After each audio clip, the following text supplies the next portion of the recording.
Hello, here is a lesson on dropped voicings, drop 2 voicings, drop 3 voicings. They're really handy. We're going to use a 2-5-1 into C major as our way of explaining the idea. So we're going to take this progression, D minor 7, G7. Now with the G7, it should be that, shouldn't it? But we've swapped the root for the flat 9. A flat is the flat 9 of G, okay? So we got that, and then we resolve to C major 7. So that's one way we can play it, but we're going to look at other ways we can play it, mostly between 2 hands for this. So this is an accompanying thing you can use, and you can use it. You can use it in many ways, not just accompanying. You can use it in a solo piano kind of way. So if we take this chord, what we're going to do, drop 2 voicings, we drop the second highest note. So in this case, A. So A drops down an octave to here. And we get this, A, D, F, C. Then we take this chord, we drop the second highest note, A flat, to here. So we got this, A flat, D, F, B. So all together.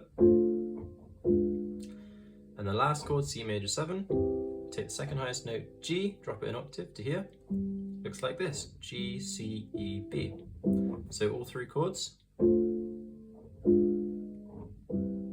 Great, that is how drop 2 works.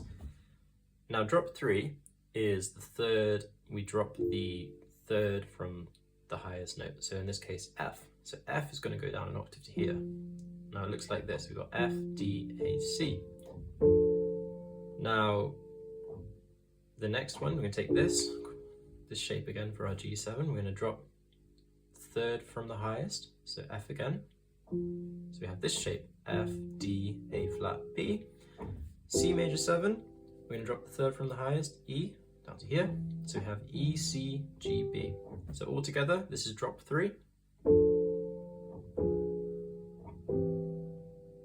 Now we're going to do drop 2 and 3. So we can take this, we're going to drop 2 and 3. So it becomes this, F, A, D, C. Then it should be F, A flat, D, B. So think about these 2 being dropped. And then it should be E, G, C, B. So all together, it's another way we can play our progression. Now we can also drop 2 and, well, let's do this right. 2 and 4. So we're going to drop A an octave, and we're going to drop D an octave. So we get D, A, F, C. It's actually 2 pairs of fifths, which is quite cool. And then the next one's going to be this, D, A flat, F, B, and then 2 fifths again. Okay, so C, G, E, B. So that's drop 2 and 4, and so these are all ways we can interpret this original thing. Now, the next step for practicing this is we can do it with all the inversions. So we could start with this chord, we can make it drop 2. We can make it drop 3, like this. So imagine how many possibilities this gets us with ways to play our chords, or this one progression. And this is, once we practice this just like we're doing now, it really opens up our understanding and opens up how we can use our harmony in jazz. It opens up the piano really, so it makes us much more versatile in different positions, the different chords. One more thing, next thing I want to talk about is making little alterations to our progression. So just like I used a flat 9 instead of the root, maybe we could go D minor 7, and then instead of the 5th, we can use sort of the flat 5th, the sharp 11th. So sharp 11, 7, the 7th, the root, and the 3rd. D flat, F, G, B. It's basically just an alteration of our original chord. This is G7, drop the 5th, okay? So together that sounds like,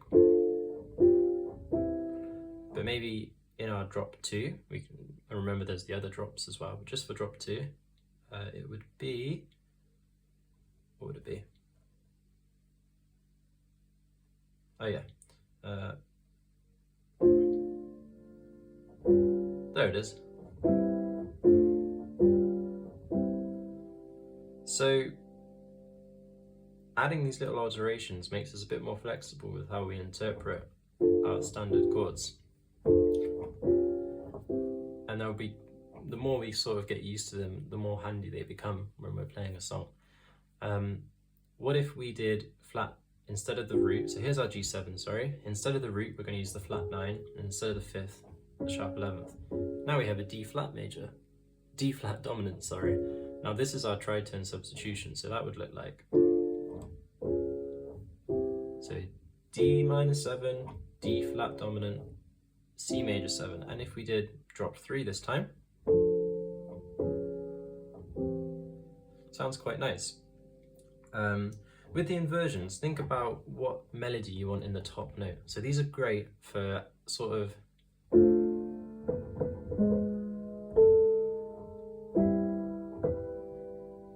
filling out a melody in the top. And it's how a lot of times, it's really common in sort of jazz piano. Lots of pianists use this sort of idea. So we've added some alterations. What if we completely did something a bit different? What if we did, for D minor 7, we did this shape.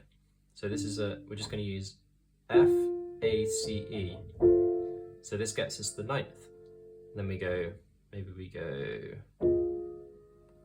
F, A flat, B, E flat for G7, and then E, G, B, D for C major. That's a C major 9. We've got the 3rd, 5th, 7th, 9th. So this is getting a bit more complicated, but it's just different versions of our chords. So then we can do drop 2 on this kind of chord. It would look like this. Or drop 3 would look like this. Or drop 2 and 3 would look like this. Oh, like that. So we can really open it up. We can start with our original thing. We can make drop 2, drop 3, all the dropped versions. We can make little alterations to that. We can use all the inversions of that, or we can use a different shape altogether. So we have all these good options to help us with our jazz harmony and our jazz progressions. I think that's all for today. I hope that explains the drop 2 sort of idea, or the dropped voicings idea. Thank you.